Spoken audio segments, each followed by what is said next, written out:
ఇలాంటి sums exam లో చూసి చాలా మంది భయపడుతుంటారు, బట్ ఎంత ఈజీగా చేయొచ్చు ఈ ట్రిక్ లో ఒకసారి చూద్దామండి. So arranging ascending order, root of 15 plus 6th root of 7, 8th root of 15. So మనం 15 ని ఎలా రాయొచ్చు?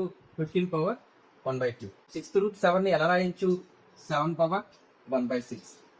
అలాగే 15 పవర్ 1/8 గా రాయొచ్చు. సో ఇప్పుడు మనకి ఇలాంటి సమ్స్ లో పవర్స్ ని కానీ ఈక్వల్ చేసుకోవాలి, బేసెస్ ని కానీ ఈక్వల్ చేసుకోవాలి. కానీ ఇక్కడ 2, 6, 8 వచ్చాయి కదా పవర్స్, ఈ పవర్స్ ని మనం రిమూవ్ చేయాలన్నమాట.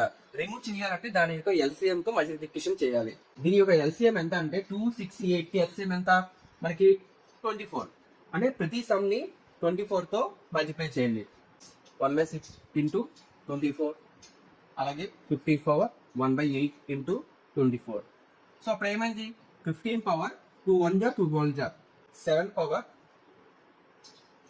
6 4 జా, అలాగే 8 15 క్యూబ్. సో మనకి ఖచ్చితంగా ఏమర్థమవుతుంది? ఇదైతే మాత్రం ఖచ్చితంగా హైయెస్ట్ వాల్యూ అని అర్థమవుతుంది. సో స్మాలెస్ట్ వాల్యూ 15 క్యూబ్ అంటే ఎంత? 3375. సో 7 పవర్ 4 వాల్యూ ఎలా రాయొచ్చు? 7 క్యూబ్ అంటే ఎంత మనకి? 343. సో 343 ఇంటూ 7 ఎంత అయింది? 2401. అంటే ఇది అన్నిటికన్నా లోవెస్ట్ వాల్యూ అనమాట. సో మనకి 6 పవర్ 7 అనేది ఫస్ట్ అయింది. ఇది ఫస్ట్, ఇది సెకండ్, ఇది థర్డ్. కాబట్టి ఆన్సర్ ఏమైంది మనకి? ఇది అయింది. For more videos please subscribe to my channel. Thank you friends.